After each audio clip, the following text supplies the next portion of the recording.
Bonjour Anne-Rose. Bonjour.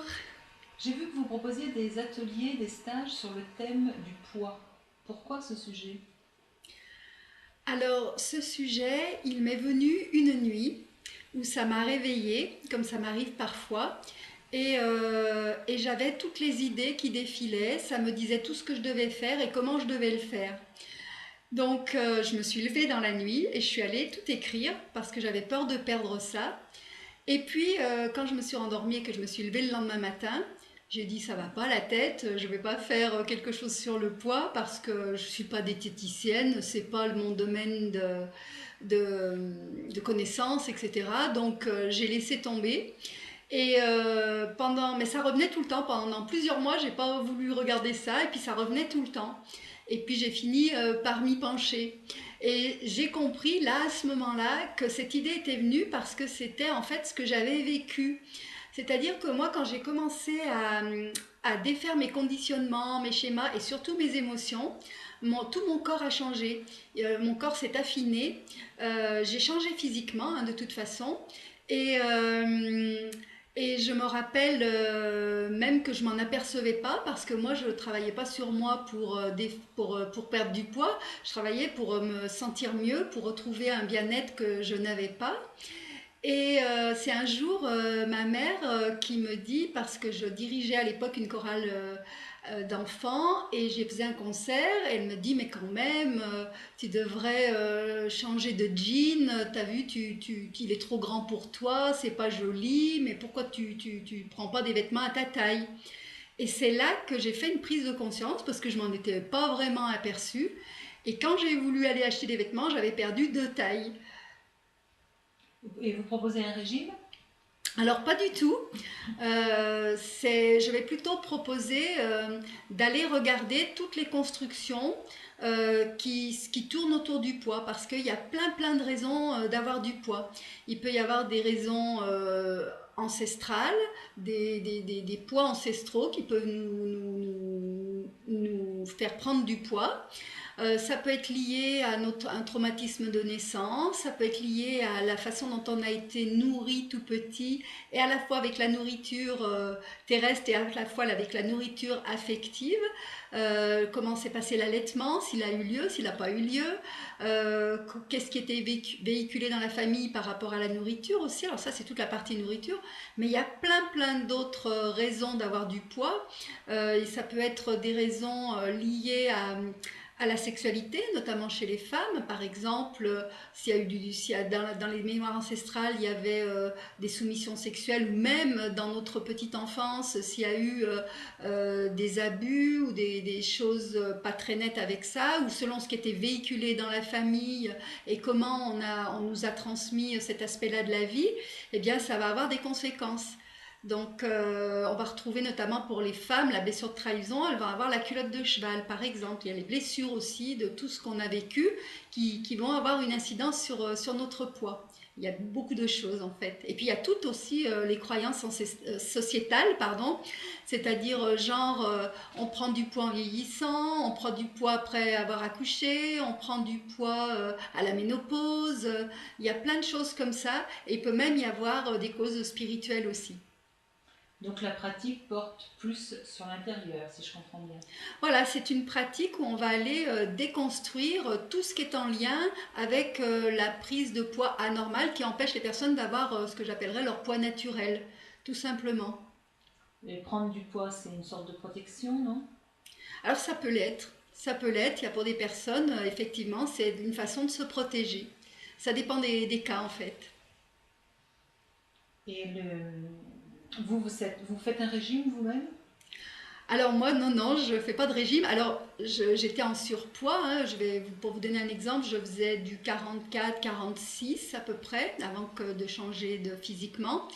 Et maintenant, j'oscille entre le 36 et le 40 avec une majorité de temps à 38. Mais je peux descendre à 36 et je peux des fois flirter avec le 40. C'est rare que je fasse un 40 plein, mais ça peut arriver. Et il faut savoir quand même que entre 20 et 30 ans, j'avais fait beaucoup de régimes comme tout le monde. J'avais essayé plein de choses et je faisais le yo-yo. Chaque fois qu'il fallait se mettre en maillot de bain, j'étais comme tout le monde. J'avais envie que ça soit un peu plus mince. Le problème, c'est qu'on est beaucoup soumis à l'image, hein, dans notre société. et au regard des autres. Et du coup, à un moment donné, j'en avais eu marre et j'avais dit c'est bon, maintenant dans mon cheminement, j'ai dit j'accepte que je suis comme je suis et je m'occupe plus de mon poids parce que c'est désagréable de faire des régimes, hein, c'est très très désagréable, avec en plus toutes les culpabilités que ça amène derrière aussi en plus. Ça va faire qu'envenimer pour moi. Et dans vos stages, vous recevez des hommes, des femmes ou c'est uniquement réservé aux femmes? Ah non, non, c'est réservé à tous ceux qui veulent venir. Alors il est vrai que j'ai majoritairement des femmes en atelier et en stage. Je crois que j'ai eu que 2 hommes qui sont venus. Et vous avez des résultats? Alors les résultats, oui, oui, bien sûr, j'ai des retours hein, de personnes qui me font part. J'aime bien, je demande toujours aux personnes de me tenir au courant. Donc les résultats, ce que j'ai constaté, c'est que les personnes qui pratiquaient entre les ateliers, donc je fais un atelier par mois, et souvent je donne des petites pratiques. Alors ça peut être par exemple des questionnements, donc on va rechercher un petit peu les choses qu'il peut y avoir dans notre famille, sur notre naissance, etc. Et puis je donne aussi des sons à faire avec des intentions, etc. Donc les personnes qui pratiquent, qui font ce que je leur propose, elles, en général, celles-là, elles perdent du poids assez rapidement et ça commence en général à partir du 3e, 4e mois. Mais la majorité quand même, j'ai remarqué, ça commence un an après. C'est-à-dire que c'est pas un atelier où on se dit bah, je fais mon atelier puis chaque mois je perds 1 kg, 2 kg. C'est pas comme ça que ça marche. Et puis les personnes qui viennent juste à l'atelier sans pratique, la majorité vont stabiliser leur poids. C'est-à-dire qu'elles vont plus en prendre. Donc c'est déjà pas mal. Et les personnes qui... Et il y a quelques personnes, hein, où je vais quand même être très franche, il y a quelques personnes où ça n'a pas fonctionné. Alors moi je pense que ça n'a pas fonctionné parce que peut-être on n'a pas vraiment mis le doigt sur la problématique de fond. Donc c'est vrai que ça peut des fois arriver aussi. Ce que je voulais rajouter, c'était que par contre, les résultats étaient définitifs, c'est-à-dire qu'une fois qu'on a perdu du poids, en général, les personnes ne le reprennent pas. Ce qui est réglé. C'est ça qui est intéressant aussi. Alors là, on parle de surpoids, mais il peut y avoir aussi du sous-poids. Oui, et j'ai eu la surprise de voir des personnes s'inscrire à ce stage que je trouvais mince, qui étaient tout à fait minces, il n'y avait pas de souci de surpoids. Mais en fait, ces personnes-là avaient des addictions alimentaires, voire des personnes, vous savez, qui mangent et qui se font vomir, qui avaient de la boulimie, etc. Donc, en fait, elles venaient pour régler ça. Et effectivement, ça marche aussi pour ces personnes-là. Et donc ça stabilise aussi au niveau de la compulsion alimentaire. Oui, oui, oui, bah, l'idée c'est d'aller voir qu'est-ce qui amène une compulsion. Moi-même, je me rappelle, j'avais des compulsions quand j'avais pas le moral ou que j'étais fatiguée, j'avais une tendance à aller manger. Alors moi, ce que j'aimais bien, c'était les choses grasses, enfin grasses. J'aimais bien les choses frites, la crème, le beurre et tout ça. C'était pas trop une addiction au sucre parce que beaucoup de personnes ont des compulsions au sucre. Moi, c'était plutôt les choses un peu grasses. Et ce que je me suis aperçue, c'est que je n'avais plus besoin de manger toutes ces choses-là que je mangeais avant et j'ai de moins en moins faim. Actuellement, je fais que 2 repas par jour. Et je mange pas beaucoup à ces repas, mais c'est pas parce que je veux me priver ou quoi que ce soit ou que j'ai peur de reprendre du poids, c'est parce que je n'ai pas faim. Ce qui est intéressant, c'est de voir aussi que on va reprendre contact avec la vraie sensation de faim. Ça, c'est important parce qu'il y a beaucoup de personnes qui n'en ont pas conscience, mais elles mangent parce que c'est par habitude, parce que c'est l'heure de manger ou quoi que ce soit, mais elles n'ont pas faim. Donc moi, je mange surtout si j'ai faim. Et puis quand je suis invitée, ben, je m'organise pour avoir faim au moment du repas, parce que j'aime bien en profiter aussi.